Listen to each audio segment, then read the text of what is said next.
श्रोतागणों, भक्तजनों, हमने अपनी पिछली कथा में सती का जन्म और विवाह की कथा का श्रवण लाभ प्राप्त किया।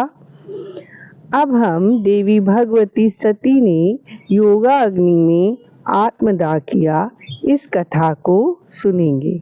आइए हम कथा आरंभ करते हैं। एक बार भगवान शिव एवं भगवती सती ने दंडकारण्य में श्री राम एवं लक्ष्मण को सीता जी की खोज में भटकते हुए देखा। श्री राम उच्च स्वर से हा सीते पुकारते हुए विलाप कर रहे थे।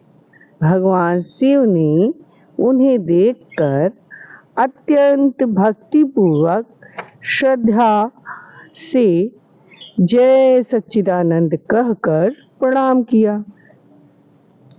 भगवती सती ने पूछा, प्रभु, आप इन दो राजकुमारों को इतनी श्रद्धा तथा नम्रता के साथ क्यों प्रणाम कर रहे हैं?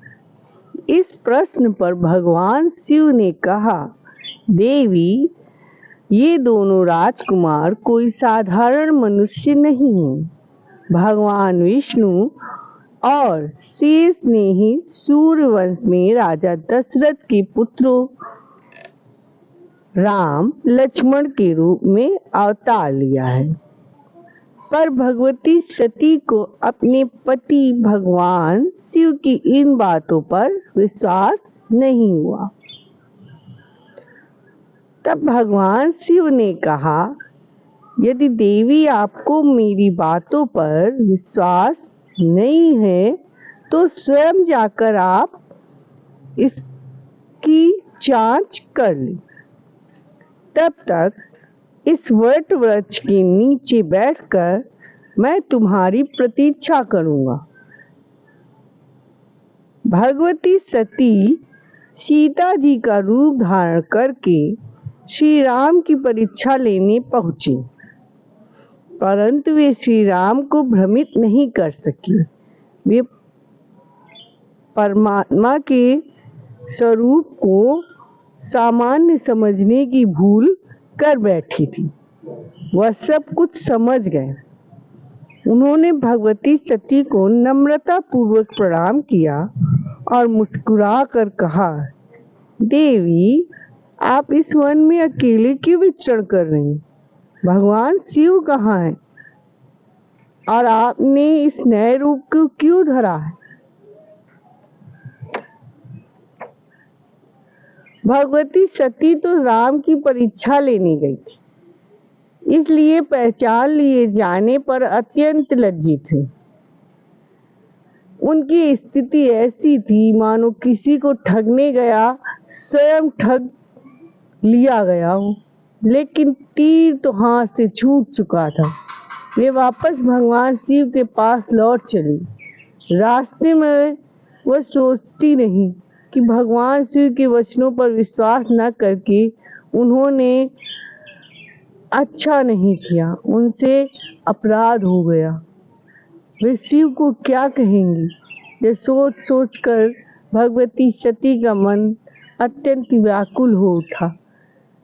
सच बोले या टाल जाएं, इस चिंतन मनन और दुविधा से वह बाहर ही नहीं निकल पा रही थी।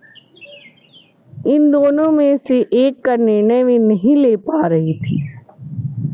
जब सती जिस ओर देखती उन्हें राम, लक्ष्मण और सीता दिखाई देते।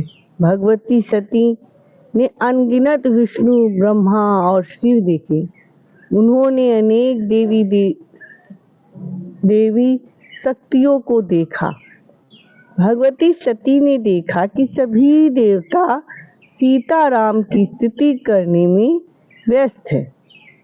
श्री राम के सुलक्षण स्वरूप को देखकर भगवती सती इतनी भयभीत हो उठी कि वे बेसुध होकर वहीं रास्ते में बैठ गईं।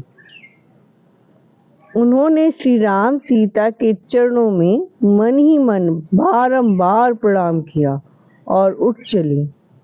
स्वयं से बातचीत करती हुए कब भगवान शिव के पास पहुंच गई, इस बात का उन्हें भान भी नहीं रहा। भगवान शिव ने पूछा, देवी, आपने श्री राम की परीक्षा किस प्रकार ली? भगवती सती ने कहा, प्रभु, मैंने श्री राम की कोई परीक्षा नहीं ली। मैंने उन्हें आपके समान केवल प्रणाम किया और वापस लौट आई। अंतर्यामी भगवान शिव समाधि में लीन हो गए और उन्होंने सत्य का पता लगा लिया। प्रारब्ध की गति को जानकर भगवान शिव के मन में सती के वियोग की दुख की रेखा सी खिंच गई। सती ने मां सीता का रूप धर कर श्री राम की परीक्षा ली थी, इसलिए शिव अब उन्हें पत्नी रूप में स्वीकार नहीं कर सकते थे। तभी एक घटना घटी।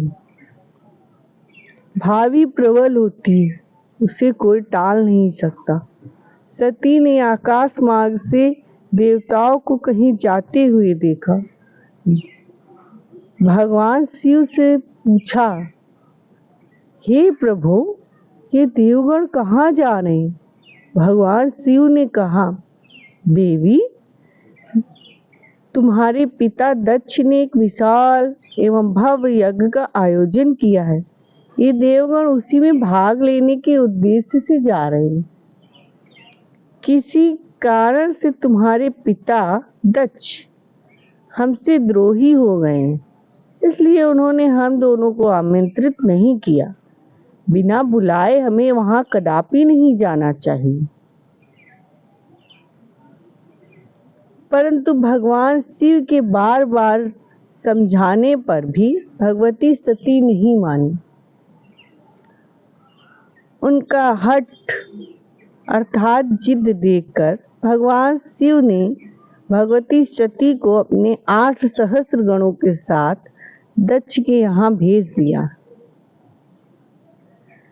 पर वहां यज्ञ में अपने पति भगवान शिव का भाग न देखकर सती अत्यंत क्रोधित हो उठी।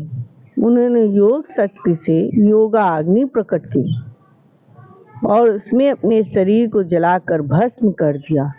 भगवती सती के आत्मदाह से शिवगण क्षुब्ध उठे। चारों ओर हाहाकार मच गया। शिवगण कुपित होकर यज्ञ को नष्ट भ्रष्ट करने लगे।